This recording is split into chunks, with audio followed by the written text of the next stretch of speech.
Root of DPT vaccine, DPT vaccine का क्या root होता है? चलेगा, जल्दी से बताइएगा, डीपीटी वैक्सीन का क्या रूट होता है? फटाफट से बता दीजिएगा क्या इसका करेक्ट आंसर है। डीपीटी वैक्सीन का रूट आपसे पूछा है, IM route, SC route, oral route या फिर आईडी रूट? फटाफट से बताइए क्या इसका करेक्ट आंसर होगा, किस रूट पर लगाते हैं? चलेगा, इस क्वेश्चन का जो बिल्कुल करेक्ट आंसर है that is option number first, option number A बिल्कुल करेक्ट आंसर है। इसको इंट्रा मस्कुलरली लगाया जाता है, इंट्रा मस्कुलरली लगाया जाता है। कहां पर लगाया जाता है? साइट आपको याद होनी चाहिए, साइट आपको याद होनी चाहिए। सर कौन सी साइट? तो आप सबको पता है, पीडियाट्रिक के अंदर लेस देन 2 ईयर का बेबी है, कहां लगाएंगे सर? इसको लगाएंगे हम एंटेरोलेटरल में, anterolateral side of thigh, anterolateral side of thigh, thigh के अंदर लगाएंगे एंटेरोलेटरल साइड ऑफ थाई। याद रखिएगा, इंपॉर्टेंट क्वेश्चन है, भूलना नहीं है। 50 नंबर क्वेश्चन आपका है। चलेगा, आगे बढ़ते हैं नेक्स्ट क्वेश्चन पर। नेक्स्ट क्वेश्चन है आपका 51 नंबर। नेक्स्ट क्वेश्चन है 51 नंबर। 51 नंबर क्वेश्चन सिंपल सा ये कह रहा है, DPT booster dose is given eight, DPT का बूस्टर डोज कब लगाया जाता है? चलेगा, जल्दी से आपको आंसर बताना है क्या इसका करेक्ट आंसर होगा। डीपीटी का बूस्टर डोज कब लगाया जाता है? फटाफट से आंसर दीजिएगा क्या इसका करेक्ट आंसर होगा। DPT booster dose is given at 14 week, second number option है 18 वीक, थर्ड नंबर ऑप्शन है 20 वीक, फोर्थ नंबर ऑप्शन है 16 वीक। चलेगा, आंसर आपको बताना है क्या इसका करेक्ट आंसर होगा। डीपीटी बूस्टर डोज,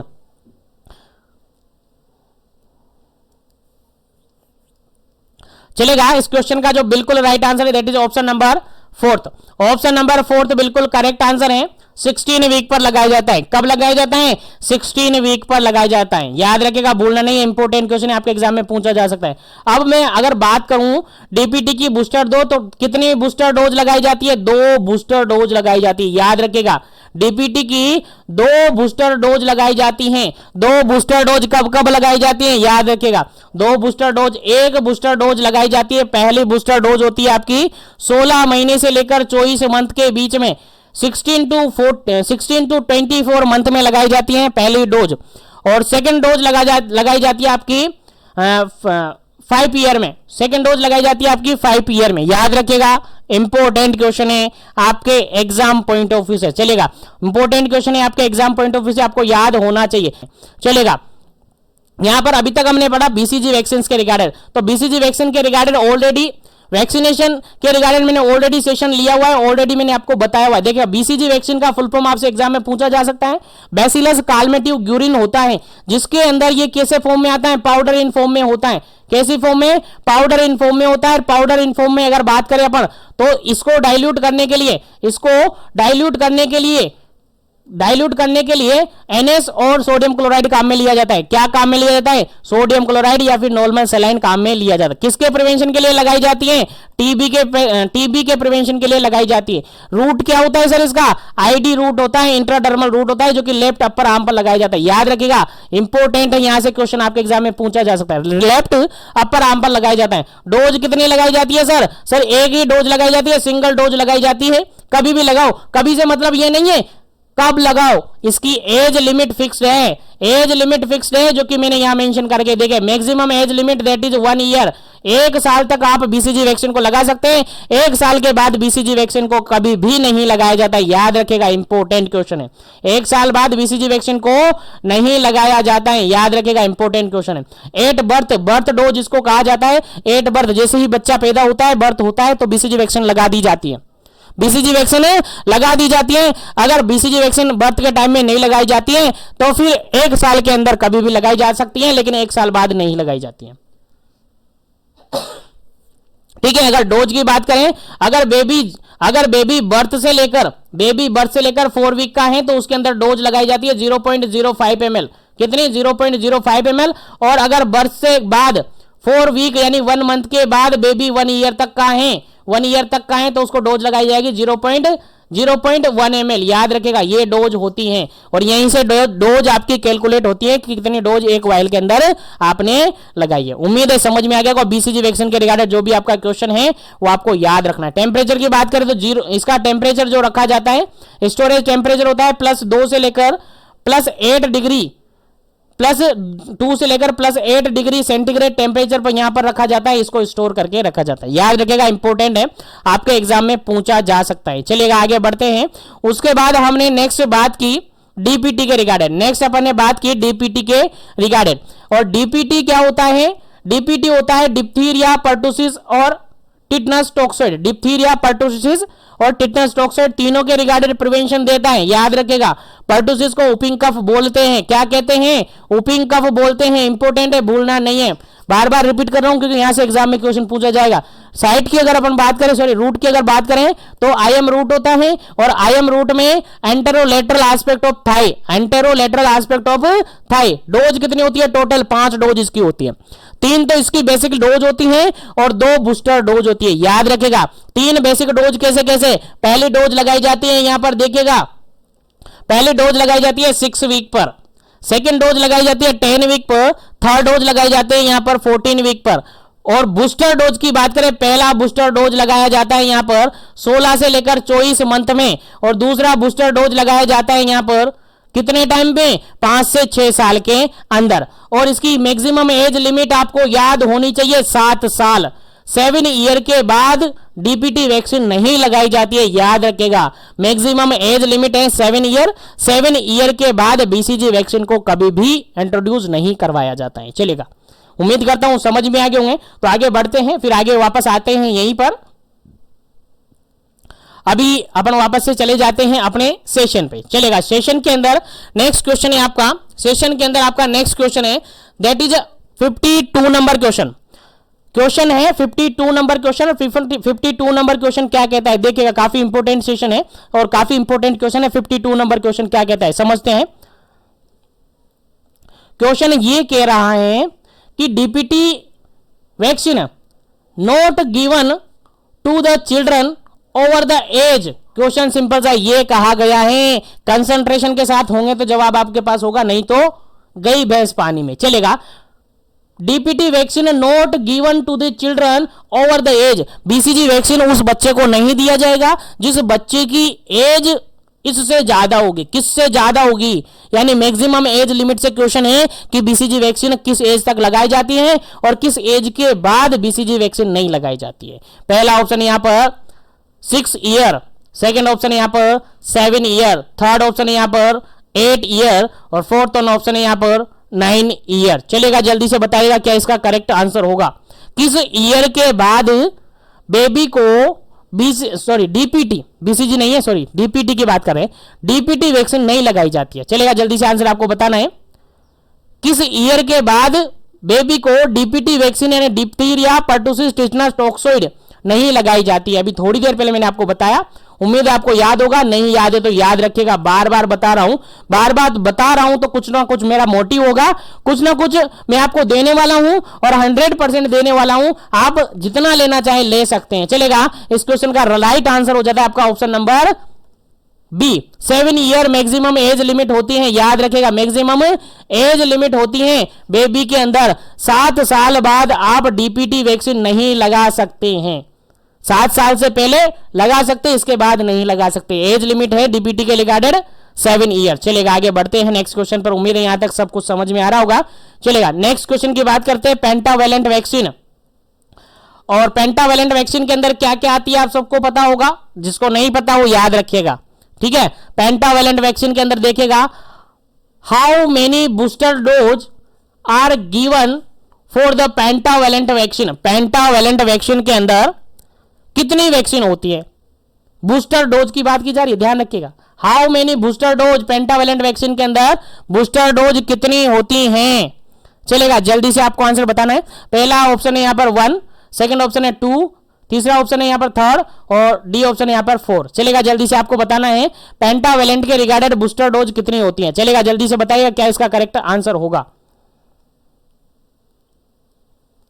क्या इसका बिल्कुल करेक्ट आंसर होगा? फटाफट से आपको बताना है, फिर आगे बढ़ेंगे नेक्स्ट क्वेश्चन पर। पेंटावेलेंट वैक्सीन की बात की जा रही है और पेंटावेलेंट वैक्सीन के रिगार्डेड बूस्टर डोज कितनी होती है, जल्दी कीजिएगा क्या इसका करेक्ट आंसर होगा, फिर आगे बढ़ेंगे नेक्स्ट क्वेश्चन पर।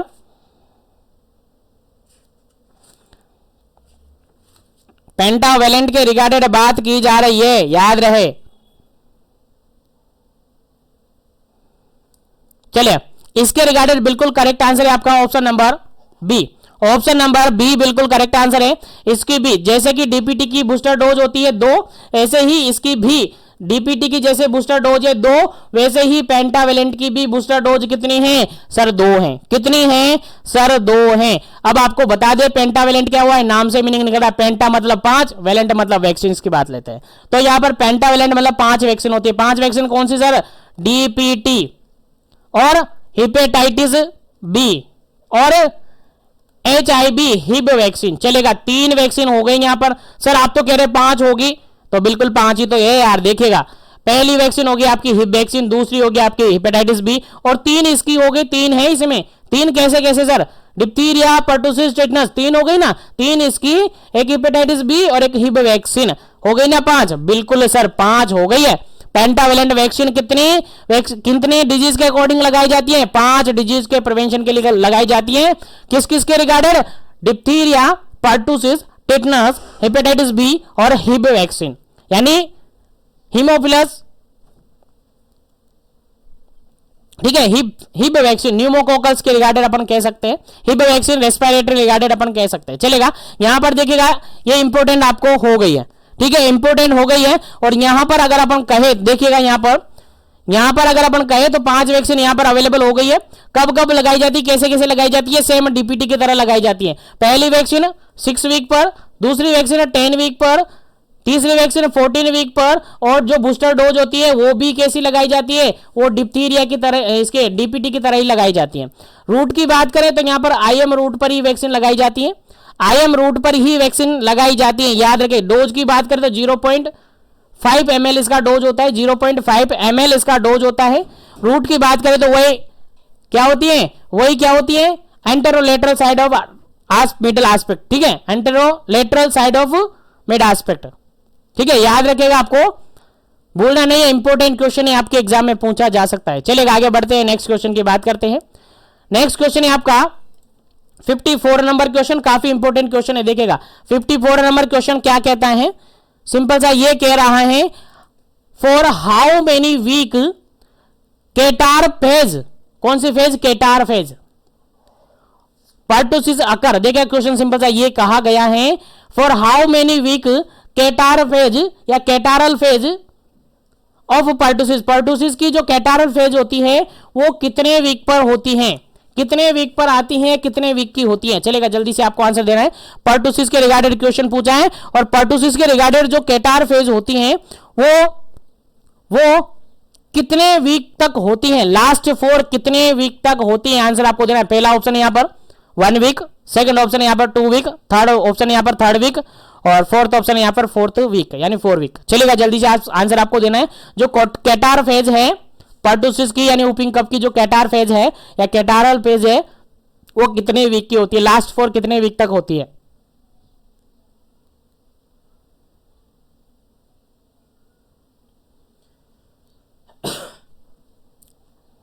चलेगा, इस क्वेश्चन का जो बिल्कुल राइट आंसर है दैट इज ऑप्शन नंबर 2 बिल्कुल करेक्ट आंसर है।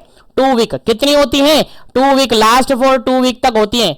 कितने वीक तक होती है? लास्ट 4 2 वीक होती है। कितनी वीक तक? लास्ट 4 2 वीक तक होती है। यहां पर साइन सिम्टम की अगर बात करें अपन तो यहां पर कॉमन कोल्ड देखने को मिलता है। याद रखेगा, इंपॉर्टेंट क्वेश्चन है, यहां से पूछा जा सकता है। कॉमन कोल्ड यहां पर देख सकता है किस फेज के अंदर? केटार फेज के अंदर। पर्टुसिस की केटार फेज के अंदर कॉमन कोल्ड देखने को मिल सकता है। रनिंग नोज देखने को मिल सकती है, रनिंग नोज देखने को मिल सकती है। उसके अलावा वाटरी आई देखने को मिलती है। उसके अलावा यहां पर वाटरी आई के अलावा स्नीजिंग देखने को मिलती है, स्नीजिंग जनरली देखने को मिलती है। फीवर यहां पर देखने को मिलता है और यहां पर माइल्ड टाइप का कफ देखने को मिलता है। माइल्ड टाइप का कफ यहां पर देखने को मिलता है। बेसिकली केटार जो फेज होती है इनके अंदर ये क्लिनिकल फीचर देखने को मिलते हैं। और ये लास्ट 4 कितने वीक तक की होती है? सॉरी, लास्ट 4 ये होती है 2 वीक तक। याद रहे सॉरी, याद रहे जो केटार फेज होती हैं पर्टुसिस की जो कैटार फेज होती है वो बेसिकली कितने वीक तक होती है, 2 वीक तक रहती है, याद रखिए, भूलना नहीं है। उसके बाद अगर अपन बात करें यहीं पर अगर अपन बात करें तो एक और फेज होती है जिसको पैरोक्सिस्मल फेज, पैरोक्सिस्मल फेज किसकी, इसी डिप्थीरिया सॉरी पर्टुसिस की ही, पर्टुसिस यानी वूपिंग कफ की ही क्या होती है, सेकंड फेज होती है, नेक्स्ट फेज होती है। पहली फेज हो गई इसकी कैटार फेज जिसकी 2 वीक तक रहती है। दूसरी फेज की अगर अपन बात करें तो जो कि क्या होती है, पैरोक्सिमल फेज होती है, पैरोक्सिमल फेज होती है जो कि कितने वीक तक होती है, 2 से लेकर 4 वीक तक होती है। कितने वीक तक रहती है, 2 से लेकर 4 वीक की होती है। यहां पर हॉर्सनेस देखने को मिलता है, क्या देखने को मिलता है, हॉर्सनेस देखने को मिलता है, हॉर्सनेस देखने को मिलता है। याद रखिएगा, इंपॉर्टेंट क्वेश्चन है, आपके एग्जाम में पूछा जा सकता है कि हॉर्सनेस जो है और जनरली पर्टुसिस की कौन सी फेज के अंदर देखने को मिलता है। आपका आंसर जाएगा सर पैरोक्सिमल जो फेज होती है उसके अंदर देखने को मिलता है। उसके अलावा एक और क्वेश्चन यहां से आपको पूछा जा सकता है, जो हाई पिच वूप होती है यानी हाई पिच कफिंग होती है, हाई पिच कफिंग जो देखने को मिलती है वो किस फेज के अंदर देखने को मिलती है, हाई पिच कफ कहां पर देखने को मिलती है। आपका आंसर जाएगा सर पैरोक्सिमल जो फेज होती है जो कि 2 से 4 वीक तक होती है, यहां पर देखने को मिलता है। याद रखिएगा, इंपॉर्टेंट क्वेश्चन है, आपके एग्जाम में पूछा जा सकता है। चलिएगा आगे बढ़ते हैं। यहीं पर अगर बात करें नेक्स्ट फेज की तो 2 फेज होगी यहां पर, पहली फेज कैटार फेज, दूसरी फेज पैरोक्सिमल फेज। क्या कौन सी फेज, पैरोक्सिस्मल फेज और थर्ड फेज होती है इसकी कन्वल्सेंस फेज।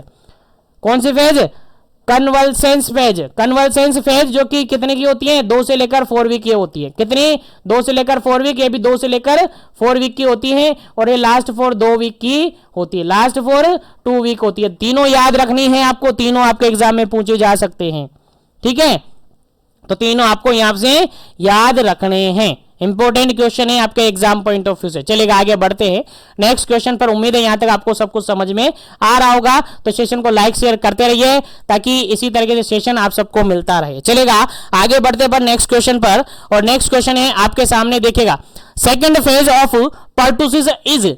चलेगा, अब बता दीजिएगा, अभी थोड़ी देर पहले मैंने बता दिया यार, अब भी तो क्या पूछना, अब भी क्या आपको याद नहीं रहेगा, अब तो आपको याद होगा। Second phase of pertussis is, second phase of pertussis, pertussis की सेकंड फेज कौन सी होती है। पहला ऑप्शन है यहां पर कोल्ड फेज, सेकंड ऑप्शन है यहां पर कैटार फेज, थर्ड ऑप्शन है यहां पर कन्वल्सेंस फेज है और फोर्थ नंबर ऑप्शन है यहां पर पैरोक्सिस्मल फेज। चलेगा, जल्दी से आपको आंसर बताना है क्या इसका करेक्ट आंसर है।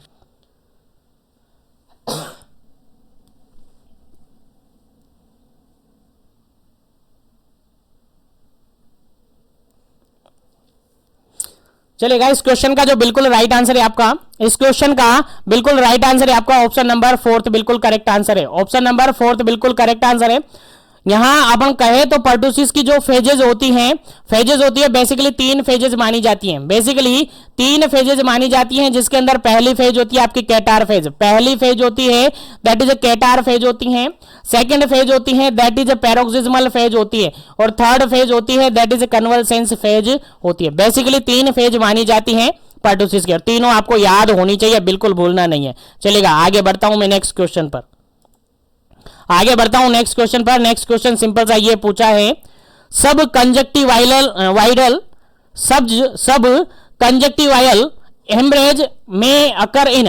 क्वेश्चन सिंपल सा ये पूछा है कि सब कंजक्टिवाइल हेमरेज जो होता है वो किसके अंदर देखने को मिलता है। सब कंजक्टिवाइल हेमरेज जनरली किसके अंदर देखने को मिलता है। इंपॉर्टेंट क्वेश्चन है, आपके एग्जाम में पूछा जा सकता है और प्रीवियसली ईयर एग्जाम में के अंदर भी ऐसा क्वेश्चन पूछा गया था। चलेगा, पहला ऑप्शन यहां पर ट्यूबरकुलोसिस, सेकंड ऑप्शन है यहां पर पर्टुसिस, थर्ड ऑप्शन है यहां पर डेंगू, फोर्थ ऑप्शन है यहां पर डिप्थीरिया। चलेगा, आंसर आपको बताना है क्या इसका करेक्ट आंसर होगा। सब कंजक्टिवाइल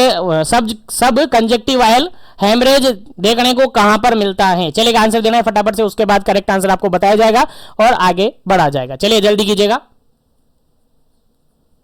देखिए, बिल्कुल करेक्ट आंसर है ऑप्शन नंबर 2 बिल्कुल करेक्ट आंसर है यहां पर पर्टुसिस।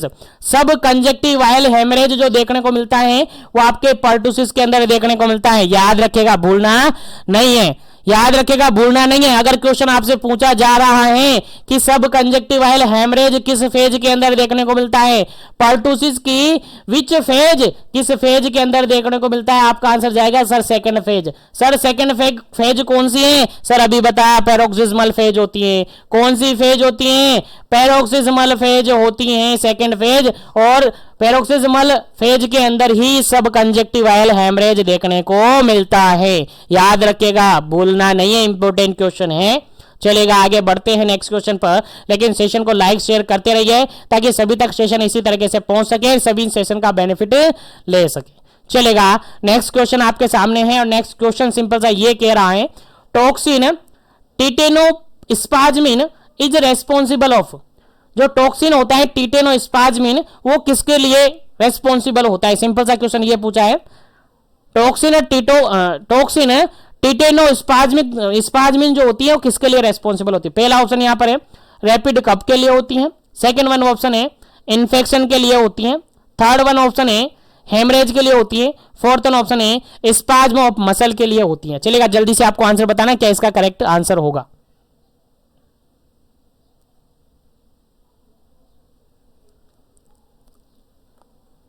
चलेगा, इस क्वेश्चन का जो बिल्कुल करेक्ट आंसर है देखिएगा, ऑप्शन नंबर 4 बिल्कुल करेक्ट आंसर है। टॉक्सिन टिटेनोस्पाज्म, नाम से ही निकल रहा है स्पाज्मिन, तो स्पाज्म करेगी, ये मसल के अंदर स्पाज्म करेगी। बिल्कुल करेक्ट आंसर है ऑप्शन नंबर 4 बिल्कुल करेक्ट आंसर है, मसल्स का स्पाज्म करवाती हैं। चलेगा, नेक्स्ट ऑप्शन यहां पर, नेक्स्ट क्वेश्चन काफी इंपोर्टेंट है और ये क्वेश्चन आप हाईलाइट कर लीजिएगा, ये क्वेश्चन आप स्क्रीनशॉट लेकर रख लीजिएगा। क्वेश्चन आपके एग्जाम में 100% देखने को मिलेगा, 100% देखने को मिलेगा, चाहे फर्स्ट पेपर में हो या चाहे सेकंड पेपर में हो, दोनों पेपर में इससे रिगार्डेड आपसे क्वेश्चन देखने को मिल सकता है। चलेगा, जल्दी से बताना है क्या इसका करेक्ट आंसर होगा। क्वेश्चन है NNT neonatal tetanus can occur due to, neonatal tetanus किसके कारण देखने को मिलता है? चलिएगा, जल्दी से आपको आंसर बताना है किसके कारण से नियोनेटल टेटनस देखने को मिलता है। चलिए ऑप्शन देखते हैं। पहला ऑप्शन यहां पर है, पहला ऑप्शन यहां पर कहता है use of unsterile blade for cord cutting, second option है यहां पर application of dirty substance on the umbilical stump, third option है mother not receive the immunization against the TT, fourth option है यहां पर all of the above, all of the above. चलेगा, जल्दी से आपको आंसर देना है क्या इसका करेक्ट आंसर होगा, जल्दी कीजिएगा क्या इसका करेक्ट आंसर होगा। Use of unsterile blade for cord cutting, second option है application of dirty substance on the umbilical cord, third option है mother not receive the immunization against the TT, fourth option है above.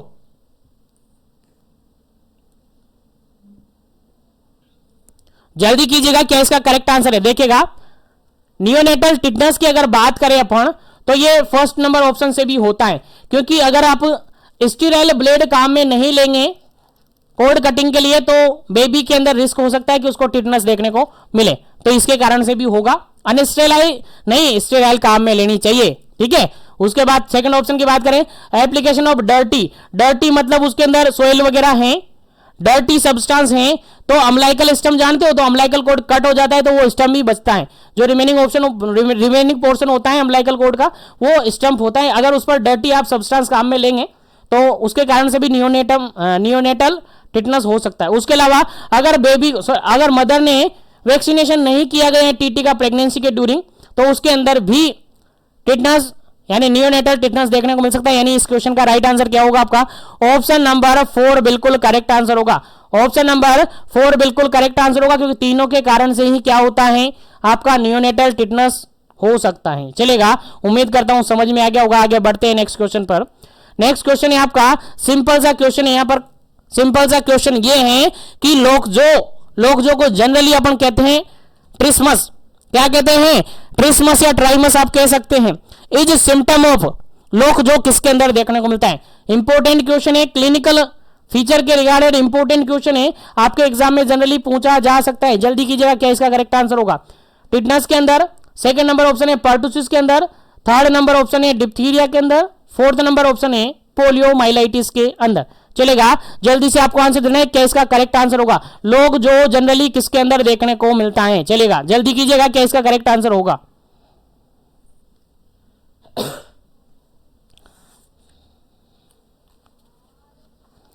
चलिए, लोग जो generally देखने को मिलता है आपका, लोग जो जनरली देखने को मिलता है वो देखने को मिलता है option number first. Option number first, tetanus के अंदर लोग जो देखने को मिलता है, किसके अंदर, टिटनस के अंदर लोग जो देखने को मिलता है। यानी जो आपकी स्पाज्म होती है, मसल्स होती हैं, जो आपकी मसल्स होती है, नेक मसल होती है, उनके अंदर स्पाज्म हो जाता है। किसके अंदर, जो नेक मसल होती है, जो नेक मसल्स होती है उनके अंदर स्पाज्म देखने को मिलता है, जिसके कारण से आपका जो नेक है वो स्पाज्म हो जाता है, लॉक हो जाता है। जो गला है, जो आपका गला है उसके अंदर स्पाज्म हो जाता है, यानी वो लॉक हो जाता है, इसीलिए उसको लॉक जो कहते हैं। और लॉक जो जनरली टिटनस के अंदर देखने को मिलता है, जनरली किसके अंदर देखने को मिलता है, टिटनस के अंदर देखने को मिलता है। और जनरली ये होता है क्लोस्ट्रीडियम टिटेनाई, ये आपको याद होना चाहिए। एक एन एरोबिक कौन सा बैक्टीरिया है, कौन सा ऑर्गेनिज्म है, एन एरोबिक बैक्टीरिया होता है, एन एरोबिक ऑर्गेनिज्म है, याद रखिएगा एन एरोबिक ऑर्गेनिज्म है, कम्युनिकेबल डिजीज है। और क्लोस्ट्रीडियम टिटेनाई जो है उसके कारण से ये होता है, जिसके कारण से आपकी नेक मसल्स होती हैं उनके अंदर स्पाज्म देखने को मिलता है, जिसको ही आप क्या कहते हैं, ट्राइस्मस या फिर लोक जो कहते हैं, जो कि किसके कारण से होता है, जनरली अनस्टेराइल सोइल इन्फेक्शन के कारण से होता है, सोइल वगैरह के कारण से होता है, यानी गंदगी के कारण से होता है, जनरली अपन कह सकते हैं। अगर कहीं ऊंड आपको हुआ है, कहीं कट लगा है, अगर सोइल से हुआ है तो उसके रिगार्डेड बढ़िया आपको वॉश वगैरह करना पड़ता है और टिटनस टॉक्साइड का वैक्सीनेशन करना पड़ता है, अगर बचाव रखना है तो, प्रिवेंशन रखना है तो। नहीं तो टिटनस टॉक्साइड हो सकता है, टिटनस हो सकता है, जिसके कारण से लोग जो जनरली देखने को मिलता है। याद रखिएगा, इंपॉर्टेंट क्वेश्चन है आपके एग्जाम पॉइंट ऑफ व्यू से। चलेगा, आगे बढ़ते हैं नेक्स्ट क्वेश्चन पर। उम्मीद है यहां तक समझ में आ गया होगा। तो नेक्स्ट क्वेश्चन पर आगे बढ़ते हैं और नेक्स्ट क्वेश्चन है आपका 60 नंबर क्वेश्चन। सिंपल सा ये कह रहा है, देखिएगा क्वेश्चन ये कह रहा है, 60 नंबर क्वेश्चन पे कह रहा है first sign of neonatal tetanus. जो नियोनेटल टिटनस है उसका सबसे पहला साइन कौन सा है, सबसे पहले क्या होता है नियोनेटल टिटनस के अंदर, first sign of neonatal tetanus के अंदर पहला साइन कौन सा देखने को मिलता है। पहला ऑप्शन है यहां पर लोकजो, सेकंड ऑप्शन है यहां पर unable to suck, third option है यहां पर रेज आईब्रो, फोर्थ ऑप्शन है यहां पर ड्रॉप लिप। चलेगा, जल्दी से आपको आंसर बताना है क्या इसका करेक्ट आंसर होगा।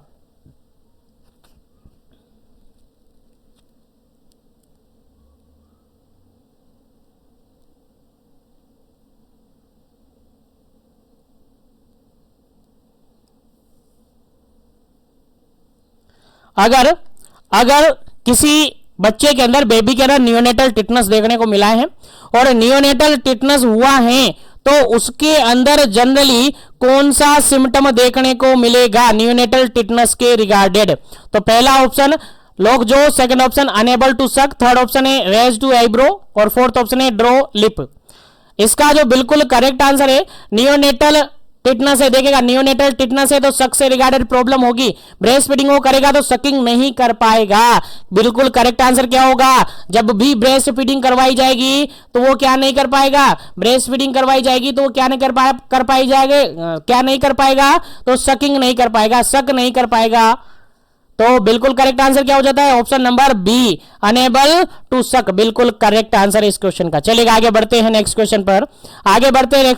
नेक्स्ट क्वेश्चन आपके सामने काफी इंपॉर्टेंट है। देखिए क्वेश्चन कहता है 61 नंबर क्वेश्चन है, कहता है what is the dose of TIG. TIG बोले तो टिटनस इम्यूनोग्लोबुलिन इन high risk cases. High risk cases के अंदर जो टीआईजी लगाते हैं, टीआईजी क्या होता है सर, टिटनस इम्यूनोग्लोबुलिन होता है। इसके अंदर जो डोज होती है वो कितनी देते हैं, चलिए आंसर आपको बताना है। टिटनस इम्यूनोग्लोबुलिन की जो डोज होती है हाई रिस्क केसेस के अंदर वो कितनी होती है, ऑप्शन के अकॉर्डिंग आंसर देना है। पहला ऑप्शन है 200 से लेकर 250 यूनिट और आईएम, थर्ड ऑप्शन है, सेकंड ऑप्शन है 200 से लेकर 250 यूनिट आईवी। थर्ड ऑप्शन है 250 से लेकर 500 यूनिट आईएम। फोर्थ ऑप्शन है 250 से लेकर 500 यूनिट आईवी। चलेगा, जल्दी से आपको आंसर बताना क्या इसका करेक्ट आंसर होगा। टीआईजी टिटनस इम्यूनोग्लोबुलिन होता है। हाई रिस्क केसेस के अंदर क्या डोज लगाई जाती है? क्वेश्चन सिंपल सा ये पूछा है। चलेगा, आंसर दीजिएगा। चलेगा, इस क्वेश्चन का बिल्कुल राइट आंसर है, that is option number third, बिल्कुल राइट आंसर है। ऑप्शन नंबर थर्ड बिल्कुल राइट आंसर है। 250 से लेकर 250 से लेकर 500 यूनिट लगाई जाती है और आईएम रूट से लगाई जाती है। याद रखेगा, टीआईजी जो लगाई जाती है यानी टिटनस इम्यूनोग्लोबुलिन जो लगाई जाती है हाई रिस्क केसेस के अंदर, वो 250 से लेकर 500 यूनिट लगाई जाती हैं और आईएम रूट से लगाई जाती हैं। किस रूट से लगाई जाती हैं? आईएम रूट से लगाई जाती है। 250 से लेकर 500 यूनिट लगाई जाती है। याद रखेगा, टीआईजी की डोज है आपके हाई रिस्क केसेस के अंदर। इंपॉर्टेंट है, याद रखेगा, भूलना नहीं है। चलेगा, आगे बढ़ते हैं नेक्स्ट क्वेश्चन पर। नेक्स्ट क्वेश्चन है आपका 62 नंबर क्वेश्चन। 62 नंबर क्वेश्चन क्या कहता है समझते हैं। 62 नंबर क्वेश्चन कहता है the first dose is given as soon as the pregnancy is detected followed by second dose after a minimum gap of. देखिए, क्वेश्चन यहां पर सिंपल सा ये पूछा है कि जैसे ही प्रेगनेंसी कंसीव हुई है, जैसे ही प्रेगनेंसी का डिटेक्शन हुआ है, जैसे ही प्रेगनेंसी का डिटेक्शन हुआ है, हमने उसको फर्स्ट डोज लगा दी। किसको? लेडी को हमने पहली डोज लगा दी। अब सेकंड डोज हम लगाएंगे तो उसके रिगार्डेड मिनिमम कितना गैप वहां पर होना चाहिए। क्वेश्चन समझ में आ गया? क्वेश्चन सिंपल सा ये कहा गया है कि कोई प्रेग्नेंट लेडी है, उसको पहली डोज लग चुकी है। किसकी? टिटनस की बात कर रहे हैं, टीटी की बात कर रहे हैं। पहली डोज लग चुकी है, अब दूसरी डोज लगानी है तो उसके लिए मिनिमम गैप कितना आप दोगे? सेकंड डोज के अंदर मिनिमम गैप कितना दोगे? चलेगा, ऑप्शन के अकॉर्डिंग आंसर देना। पहला ऑप्शन है 2 वीक, सेकंड ऑप्शन है 4 वीक, थर्ड ऑप्शन है 8 वीक, फोर्थ ऑप्शन है 2 मंथ। चलेगा, जल्दी से आपको आंसर देना है क्या इसका करेक्ट आंसर होगा। जल्दी कीजिएगा, क्या इसका करेक्ट आंसर होगा, फिर आगे बढ़ते हैं।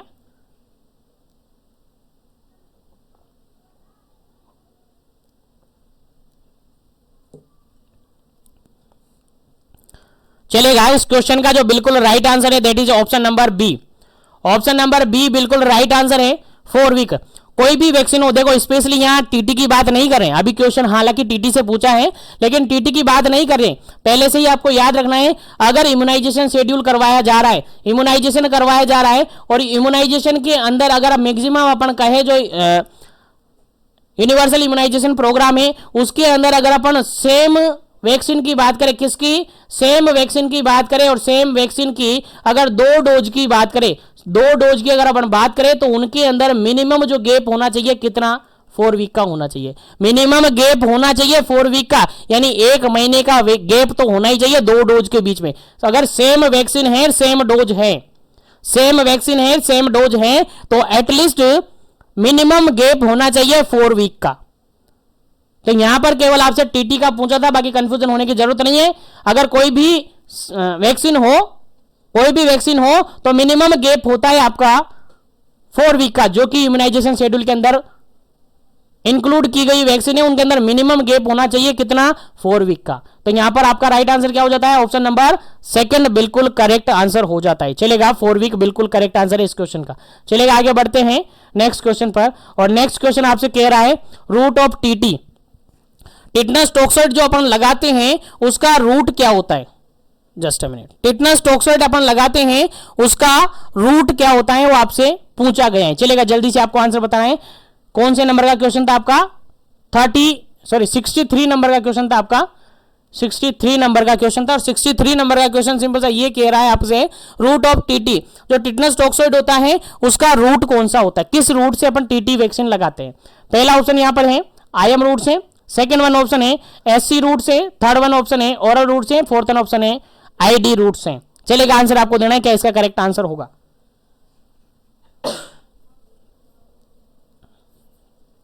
चलिएगा, इसका बिल्कुल जो करेक्ट आंसर है सबको याद है, बिल्कुल जो करेक्ट आंसर है इसका बिल्कुल राइट आंसर है option number first. IM route से लगाया जाता है, यानी इंट्रामस्कुलर रूट से वैक्सीन लगाया जाता है। टीटी का जो वैक्सीन लगाया जाता है वो कैसे लगाया जाता है, इंट्रामस्कुलर रूट से लगाया जाता है, और स्पेशली जहां तक पॉसिबल होता है जो डेल्टोइड मसल्स होती हैं वहां पर लगाया जाता है। याद रखेगा, भूलना नहीं है, याद रखेगा, भूलना नहीं है, आपको याद होना चाहिए। चलेगा, अब एक और क्वेश्चन में यहां पर आपको पूछता हूं, आपको आंसर बताना है। एक और क्वेश्चन पूछता हूं, वर्बली में क्वेश्चन करता हूं, आपको समझना है, सुनना है ध्यान से। यदि एक लेडी है, जिन्होंने एक लेडी है, मान के चलिए कोई लेडी है, ये एक लेडी है, लेडी ने प्रीवियसली प्रेगनेंसी के अंदर, प्रीवियसली प्रेग्नेंट हुई थी लेडी, उसके अंदर टीटी के दोनों डोज लगाए हुए हैं, टीटी के दोनों डोज कंप्लीट है, दोनों डोज क्या है, कंप्लीट है। अब लेडी क्या होती है, 2 साल बाद फिर से 2 ईयर बाद फिर से प्रेग्नेंट हुई है, लेडी 2 ईयर के बाद फिर से प्रेग्नेंट हुई हैं। अब उसको टीटी के टॉक्सोइड, टीटनस टॉक्सोइड के वैक्सीन लगाने हैं। तो बताइए कितने वैक्सीन आप लगाएंगे, कितने वैक्सीन आप लगाएंगे, 1 लगाएंगे कि 2 लगाएंगे, चलिए ये बता दो मुझे। तो क्वेश्चन मतलब समझ गए, क्वेश्चन सिंपल सा, ये एक लेडी है जिसकी प्रीवियसली प्रेगनेंसी के अंदर दोनों टीटी के डोज लगे हुए हैं। अब इसके बाद 2 साल बाद वो लेडी वापस से प्रेग्नेंट हुई है, 2 साल बाद, टाइम ये ध्यान रखना 2 साल बाद हुई है। अब उसको टीटी वैक्सीनेशन आपको करवाना है, तो उसको कितने डोज आप लगवाएंगे, कितनी डोज आप लगाएंगे, 1 लगाएंगे कि 2 लगाएंगे, इतना बताना है। 2 ऑप्शन आपके पास है। चलिए, उसको केवल और केवल 1 ही डोज लगाया जाएगा, 2 नहीं लगाया जाएगा। इस लेडी को केवल 1 डोज लगाया जाएगा, वो बूस्टर डोज। कौन सा डोज, बूस्टर डोज लगाया जाएगा, केवल 1 डोज लगाया जाएगा। याद रखें कितना, 0.5 ml डोज लगाया जाएगा, आईएम रूट से लगाया जाएगा, अपर आर्म पर लगाया जाएगा, इतना याद रखने बस। तो यहां से मैं एक क्वेश्चन याद करवा देता हूं आपको। अगर लेडी प्रीवियसली प्रेग्नेंट हुई है, दोनों डोज कंप्लीटेड हैं, तो 3 साल तक अगर लेडी कभी भी प्रेग्नेंट होती है, 3 साल तक, तो उसको टीटी का केवल 1 ही डोज लगाना पड़ता है, 1 ही डोज लगाना चाहिए, 0.5 ml आईएम रूट से 1 ही डोज लगाना है, ज्यादा नहीं लगाना है, ठीक है, वो बूस्टर डोज करके लगाना है, ठीक है। लेकिन अगर 3 साल बाद वो प्रेग्नेंट होती है तो फिर उसके दोनों डोज लगेंगे, यानी 3 साल तक तो 1 डोज लगाएंगे बूस्टर डोज के रूप में। अगर 3 साल के अंदर अंदर वो प्रेग्नेंट हो गई है वापस से, तो नहीं तो उसको फिर दोनों डोज लगानी पड़ते हैं। चलेगा, उम्मीद करता हूं आपको समझ में आ गया होगा। चलिए आगे बढ़ते हैं नेक्स्ट क्वेश्चन पर। नेक्स्ट क्वेश्चन है आपके, last case of polio was reported. Polio जो वैक्सीन है, सॉरी पोलियो जो वायरस है या पोलियोमाइलाइटिस एक डिजीज है, कम्युनिकेबल डिजीज है, उसका लास्ट केस कब मिला था, बताइए फटाफट से बताइए, पोलियो का लास्ट केस कब मिला था, फटाफट बता दिए क्या इसका करेक्ट आंसर होगा। लास्ट केस ऑफ पोलियो, पहला ऑप्शन है यहां पर 2011 2011, सेकंड ऑप्शन है 2012 2012, थर्ड ऑप्शन है 2013 2013, फोर्थ ऑप्शन है 2014 2014। चलेगा, आंसर आपको बताना है क्या इसका करेक्ट आंसर होगा।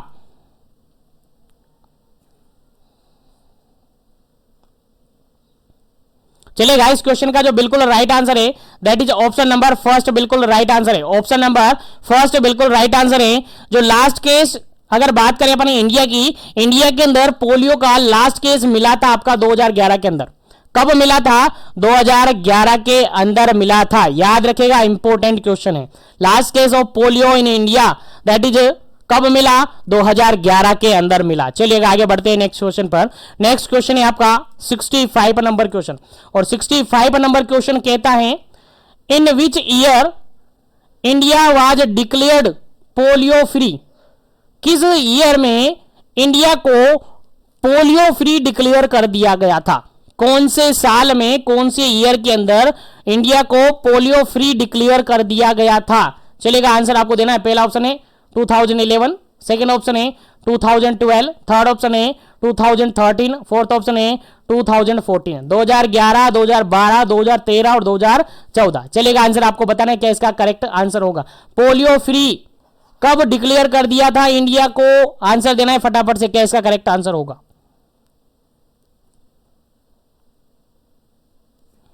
चलेगा। इसका बिल्कुल राइट आंसर है option number fourth. Option number fourth यानी 2014 2014 में इंडिया को पोलियो फ्री डिक्लेयर कर दिया था। याद रखिएगा, इंपॉर्टेंट क्वेश्चन है, आपके एग्जाम में रिपीट हो सकता है। चलेगा, नेक्स्ट क्वेश्चन की बात करते हैं। नेक्स्ट क्वेश्चन आपके सामने काफी इंपॉर्टेंट है। क्वेश्चन ये कहता है what is the route of transmission of polio virus. जो पोलियो वायरस है किस रूट से ट्रांसमिट होता है? सिंपल सा क्वेश्चन है, आंसर आपको देना है।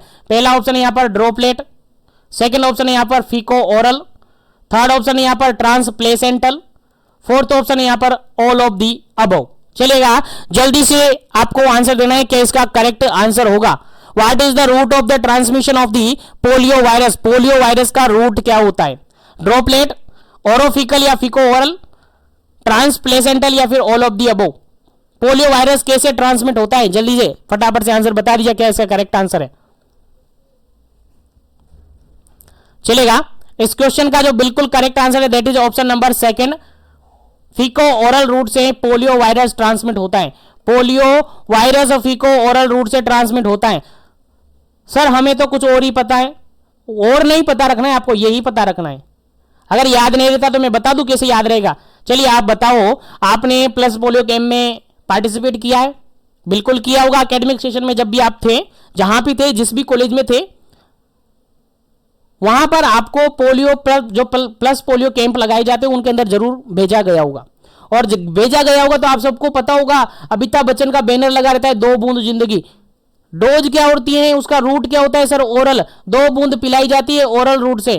तो बताओ, ओरल रूट से पिलाई जाती है तो ओरल रूट से ही तो इसका क्या हो सकता है? ट्रांसमिशन हो सकता है। और किससे होगा यार? डाइजेस्टिव सिस्टम से रिगार्डेड है। बिल्कुल इजी, याद रखना है इसी तरीके से, बस और कुछ नहीं करना है, इतना याद रखना है। बाकी आगे चलते हैं नेक्स्ट क्वेश्चन पर। नेक्स्ट क्वेश्चन है आपका 67 नंबर क्वेश्चन है। 67 नंबर क्वेश्चन आपका कहता है, देखिएगा क्या कहता है, incubation period of polio virus. Polio virus का इंक्यूबेशन पीरियड कितना होता है? पोलियो वायरस का इंक्यूबेशन पीरियड कितना होता है? चलिएगा, जल्दी से आपको आंसर बताना है, क्या इसका करेक्ट आंसर होगा।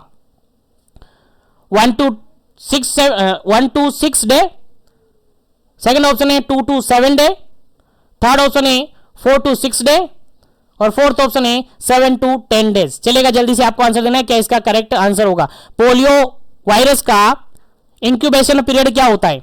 इंक्यूबेशन तो जानते हो ना, इंक्यूबेशन मतलब जनरली वो होता है कि इंफेक्शन घुसा और घुसने के बाद सिम्टम दिखाने लग गया। इंफेक्शन घुसा, सिम्टम दिखाने लग गया, वो इंक्यूबेशन होगा। तो इंक्यूबेशन पीरियड क्या होता है? चलिए फटाफट से जल्दी से आपको आंसर देना है, क्या इसका करेक्ट आंसर होगा।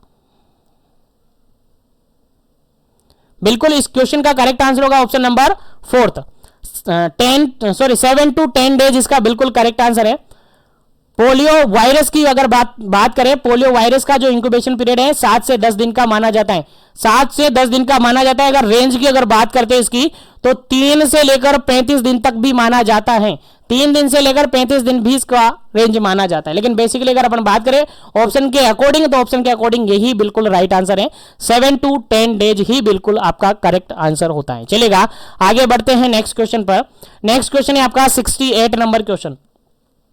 नेक्स्ट क्वेश्चन है 68 नंबर क्वेश्चन, और 68 नंबर क्वेश्चन कहता है polio vaccine can be store at temperature. Polio vaccine store at temperature 8 degree centigrade, sorry +2 से लेकर +8 डिग्री सेंटीग्रेड टेम्परेचर पर क्या रखा गया है? पोलियो वैक्सीन को स्टोर किया गया है। तो how much time store? Simple सा क्वेश्चन पूछा गया है कि पोलियो वैक्सीन को 2 डिग्री सेंटीग्रेड से लेकर 8 डिग्री सेंटीग्रेड पर क्या किया हुआ है? स्टोर किया हुआ है। तो बताइए कि वैक्सीन को कितने टाइम तक हम स्टोर कर सकते हैं सेफली। जल्दी से आंसर आपको देना है, क्या इसका करेक्ट आंसर होगा। सेफली हम वैक्सीन को कितने टाइम तक रख सकते हैं? पहला ऑप्शन है 30 डेज, सेकेंड ऑप्शन है 60 डेज, थर्ड ऑप्शन है 120 डेज, फोर्थ ऑप्शन है टिल एक्सपायरी डेट। चलेगा, जल्दी से आपको आंसर देना है, क्या इस क्वेश्चन का करेक्ट आंसर होगा, फिर इसका आंसर आपको बताया जाएगा। जल्दी कीजिएगा, क्या इसका करेक्ट आंसर होगा।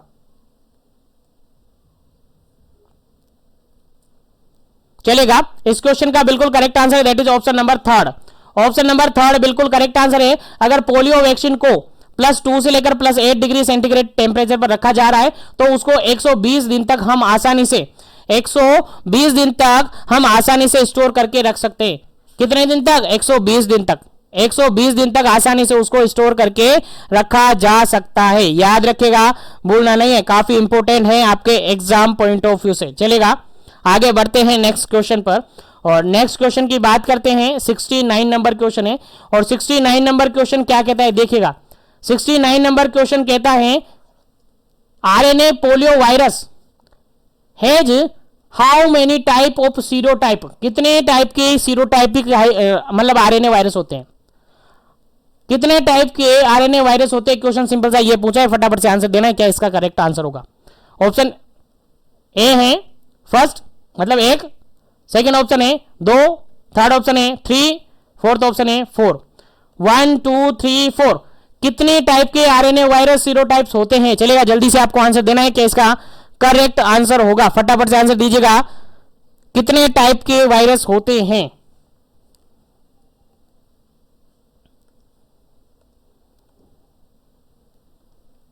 चलेगा, इस क्वेश्चन का जो बिल्कुल राइट आंसर है that is option number 3। Option number 3 बिल्कुल राइट आंसर है इस क्वेश्चन का। 3 टाइप के होते हैं जो आरएनए वायरस होते हैं। पोलियो वायरस की बात कर रहे हैं, आरएनए वायरस होते हैं, उसके सीरोटाइप्स की अगर अपन बात करें तो 3 टाइप के होते हैं। 3 टाइप में कौन कौन से? टाइप फर्स्ट, टाइप सेकंड और टाइप थर्ड। 3 टाइप होते हैं, याद रखेगा, इंपॉर्टेंट है क्वेश्चन, पूछा जा सकता है, इंपॉर्टेंट है क्वेश्चन। और आगे बढ़ते हैं, नेक्स्ट क्वेश्चन अपन डिस्कस करते हैं दैट इज 70 नंबर क्वेश्चन। और इस क्वेश्चन का आंसर आपको देना है। इस सेशन को यहीं पर अपन फिनिश करेंगे। नेक्स्ट सेशन के अंदर रिमेनिंग क्वेश्चन को डिस्कस करेंगे क्योंकि सेशन बड़ा हो चुका है। देखिएगा, most outbreak of paralytic poliomyelitis are due to. देखिएगा, पोलियो के अंदर जो मोस्ट पैरालाइटिक आउटब्रेक होता है वो किस टाइप की वायरस के कारण से होता है? पहला ऑप्शन है यहां पर टाइप फर्स्ट के कारण से होता है, सेकंड ऑप्शन है यहां पर टाइप सेकंड के कारण से होता है, थर्ड ऑप्शन यहां पर है टाइप थर्ड के कारण से होता है, फोर्थ ऑप्शन यहां पर है नन ऑफ दी अबव के कारण से होता है। चलेगा, आंसर आपको देना है। क्या इसका करेक्ट आंसर होगा? आंसर आपको देना है कि पैरालाइटिक जो आउटब्रेक होता है मोस्ट कॉमनली पोलियोमाइलाइटिस के अंदर वो किस वायरस के कारण से होता है? आंसर आपको देना है। आंसर कैसे देना है? वही 70 मार्क्स आप लिखना है, 70 नंबर लिखना है। ए बी सी जो भी आपका ऑप्शन सही है वो आंसर आप पुट करना है, उसके अकॉर्डिंग आपको आंसर दिखने को मिलेगा। नेक्स्ट सेशन के अंदर इसका आंसर बताते हुए इस सेशन को आगे अपन बढ़ाएंगे। तो आज के लिए इतना ही। उम्मीद करता हूं जो भी बताया आपको समझ में आया होगा।